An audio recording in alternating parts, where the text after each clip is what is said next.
अस्सलाम वालेकुम viewers, this is Usman and welcome to another video.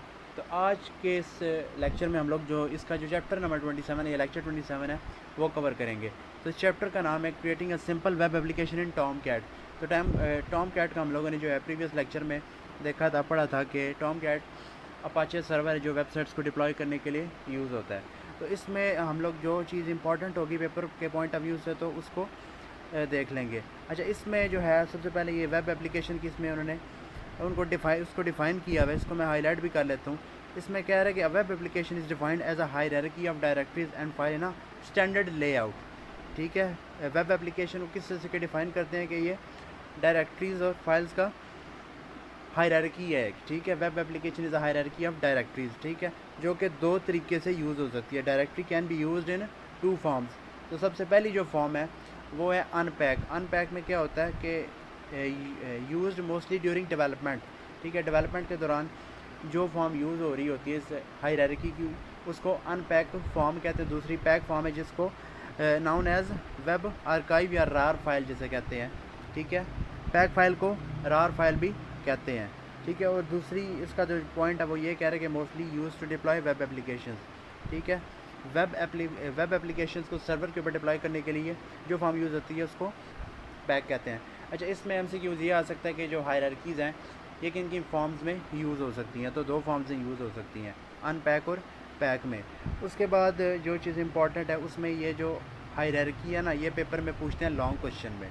ठीक है, सबसे पहले जो डायरेक्टरी है वो वेब ऐप है। वेब ऐप के अंदर आगे फर्दर दो डायरेक्टरीज हैं जिसको वेब INF का नाम दिया गया, और जो दूसरी है उसमें जावा JSP जो जावा सर्वर पेजेस हैं वो होते हैं।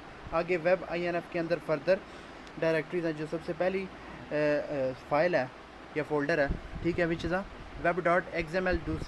दूसरा फोल्डर है वो लाइब्रेरी फाइल का, उसके अंदर जो क्या होता है उसके अंदर लाइब्रेरी फाइल्स होती हैं। उसके बाद जो तीसरी डायरेक्टरी है वो क्लासेस की डायरेक्टरी है। ठीक है, इसमें लिखा हुआ है कि all server side classes files for this web module. ठीक है, और जो लास्ट वन है which is tags, all tag file for this web module. ठीक है, तो अब ये जो हायरार्की है ये पेपर में पूछते हैं, लिखने के लिए आती है लॉन्ग क्वेश्चन के अंदर। तो आप लोगों ने ये माइंड में रखनी है। उसके बाद जावा सर्वलेट टाइप्स। ठीक है, इसमें क्या लिखा हुआ है, इसमें यह लिखा हुआ है कि जो सर्वलेट से रिलेटेड जितनी भी क्लासेज हैं ना, ठीक है, वो दो पैकेजेस में अवेलेबल होती हैं। सबसे पहला जो पैकेज है which is Java x dot servlet, और दूसरा जो है वो जावा एक्स डॉट सर्वलेट HTTP। ठीक है, तो ये भी शॉर्ट क्वेश्चन आंसर आ सकता है, शॉर्ट क्वेश्चन आ सकता है और MCQs भी आ सकता है कि जो सर्वलेट से रिलेटेड क्लासेज हैं वो किन पैकेजेस में होती हैं। तो ये तो शॉर्ट बन गया। ठीक है, उन पैकेजेस के वो नाम पूछ लेंगे। एक तो ये जावा एक्स है ना डॉट सर्वलेट, दूसरा जावा एक्स सर्वलेट HTTP, और कितने पैकेजेस में अवेलेबल हैं या इंक्लूड हैं। तो ये MCQs बन जाता है इससे। ठीक है, तो इसके बाद आगे अगला पॉइंट है, आगे ये क्लासेस हैं जेनेरिक सर्वलेट क्लास। ठीक है, अब ये जो जेनेरिक सर्वलेट क्लास है ये किस पैकेज में अवेलेबल है, ये जावा एक्स डॉट सर्वलेट पैकेज में अवेलेबल है। तो MCQs आ सकता है कि जो जेनेरिक सर्वलेट क्लास है वो किस पैकेज में अवेलेबल है। ठीक है, उसके बाद जो है HTTP सर्वलेट क्लास किस पैकेज में अवेलेबल है, वो जावा एक्स सर्वलेट HTTP पैकेज में अवेलेबल है। ठीक है, इन दोनों पॉइंट्स में ये चीज़ें इंपॉर्टेंट थी। उस आगे ये जो चीज़ है ये इंपॉर्टेंट है कि टाइप्स ऑफ HTTP रिक्वेस्ट। तो ये हम लोगों ने जैसे प्रीवियस लेक्चर है उसमें भी देखा था। ठीक है, पहली तरह की जो रिक्वेस्ट होती है वो गेट और पोस्ट की हम लोगों ने बात की थी।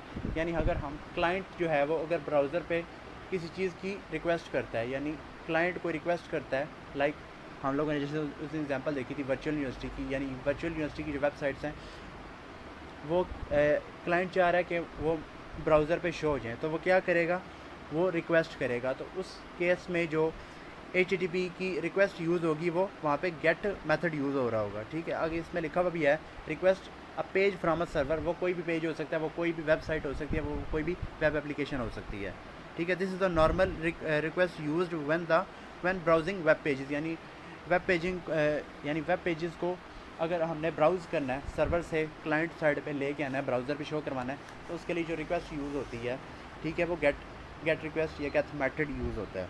ठीक है, गेट मेथड। आगे पोस्ट है। पोस्ट का मैंने आप लोगों को बताया था कि अगर क्लाइंट साइड से अगर कोई इन्फॉर्मेशन भेजनी है सर्वर के ऊपर तो उसमें पोस्ट रिक्वेस्ट यूज़ होती है। फॉर एग्ज़ाम्पल कोई भी सोशल मीडिया ऐप है या आपका LMS है, ठीक है, जब हम उसको लॉगिन करते हैं तो हम लोग कुछ इन्फॉर्मेशन सेंड करते हैं, लाइक उसमें हम लोग अपना जो ID है, ठीक है, या उसको वो भी सेंड करते हैं, साथ पासवर्ड भी सेंड करते हैं। तो इस केस में जो रिक्वेस्ट यूज़ होती है या जो मेथड यूज़ होता है वो पोस्ट का यूज़ हो होता है, ठीक है। तो इसमें लिखा हुआ है this request is use to pass information to the server, ठीक है। उसके बाद पुट है, पुट मेथड क्यों यूज़ होता है या रिक्वेस्ट क्यों यूज़ होती है, कोई न्यू पेज सर्वर के ऊपर जो है पुट करना है या प्लेस करना है उसके पुट यूज़ होता है। डिलीट, कोई सर्वर से पेज डिलीट करना है उसके लिए यूज़ होता है, ठीक है। ऑप्शन जो रिक्वेस्ट है वो क्या करती है कि जो सपोर्टेड ऑप्शंस होते हैं उनको लिस्ट कर देती है ब्राउज़र के ऊपर। Trace, use to trace servers को ट्रेस करने के लिए, आइडेंटिफाई करने के लिए यूज़ होती है, ठीक है। उसके बाद जो गेट HTTP रिक्वेस्ट टाइप्स हैं, ठीक है, उसमें एट्रीब्यूट और कुछ वैल्यूज़ होती हैं। अब ये जो एट्रीब्यूट और वैल्यू पेयर है is attached with the request URL, यानी URL जो भी होगा उस वेबसाइट का या वेब एप्लीकेशन का, उसके URL में एट्रीब्यूट और वैल्यू हम लोग कहाँ पे अटैच कर सकते हैं, ठीक है। वो आफ्टर क्वेश्चन मार्क का जो सिंबल है, ठीक है, स्पेशल सिंबल है, उसके बाद हम लोग एट्रीब्यूट या वैल्यू सेंड कर सकते हैं। लाइक ये ना www.gmail.com/register क्वेश्चन मार्क के बाद हम लोग, यानी ये जो एट्रीब्यूट वैल्यू पेयर है इसको हम लोग भेज सकते हैं, ठीक है। उसके बाद पोस्ट में, पोस्ट के अंदर जो एट्रीब्यूट पेयर वैल्यू है is attached with in the request body के अंदर ये जो है एट्रीब्यूट पेयर वैल्यू जो है वो सेंड होती है सर्वर के ऊपर, ठीक है। और ये मोस्टली जो है वो हिडन होती है। उसके बाद जो नेक्स्ट पॉइंट है विच इज़ ये जो टैग्स हैं, ठीक है, ये टैग्स के बारे में पेपर में पूछते हैं, ठीक है। सबसे पहला जो टैग है इसमें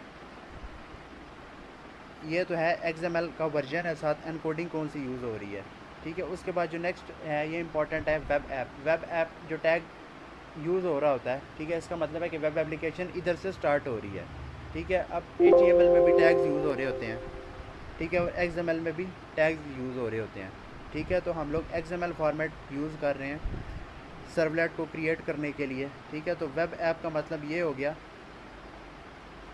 कि वेब एप्लीकेशन इधर से स्टार्ट हो रही है एक्चुअल में, ठीक है। उसके बाद जो नेक्स्ट टैब है नेक्स्ट टैग है which is a servlet tag, ठीक है। सर्वलेट टैग ये बताता है कि हम लोग सर्वलेट से रिलेटेड जो इन्फॉर्मेशन है वो प्लेस करेंगे। जो सबसे पहला टैग है सर्वलेट टैग के अंदर विच इज़ सर्वलेट नेम, ठीक है, वो हेलो वर्ल्ड सर्वलेट है, ठीक है। सर्वलेट नेम क्या होता है कि जितने भी सर्वलेट हैं हर सर्वलेट को यूनिकली आइडेंटिफाई करने के लिए उसको एक नेम असाइन कर दिया जाता है, ठीक है। लाइक इस सर्वलेट का जो नेम है which is hello world servlet, ठीक है। उसके बाद सर्वलेट क्लास है, यानी सर्वलेट जो क्लास है वो जो सर्वलेट क्लास होगी जावा एप्लीकेशन के अंदर, ये उसका नाम हम लोग इस सर्वलेट क्लास टैग है उसके अंदर लिखते हैं, ठीक है। ये हेलो वर्ल्ड सर्वलेट ये उस क्लास का नाम है जो हमने जावा के अंदर क्रिएट की है, वो इधर, ठीक है, हम लोगों ने उसको इधर ये क्लास का नाम है जावा हेलो वर्ल्ड सर्वलेट, ठीक है। तो ये वो क्लास है, तो हमने इधर जो XML है उसमें उसको मेंशन करना होता है। तो हम लोग जो भी टैग यूज़ करते हैं उसको क्लोज भी करना होता है। लाइक ये servlet tag is a opening tag, तो इसको इधर क्लोज़ किया हुआ है।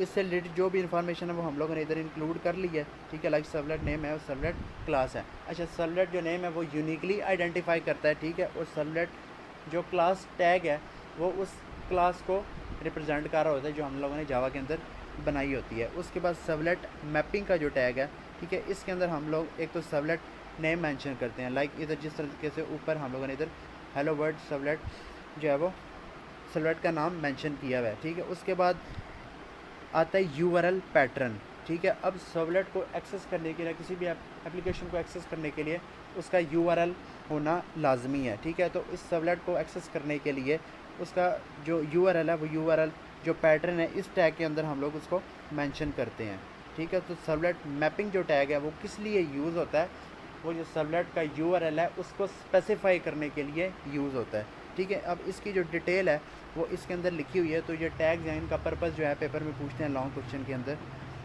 तो इस लेक्चर के अंदर पेपर के पॉइंट ऑफ व्यू से यही चीज़ें इंपॉर्टेंट थी।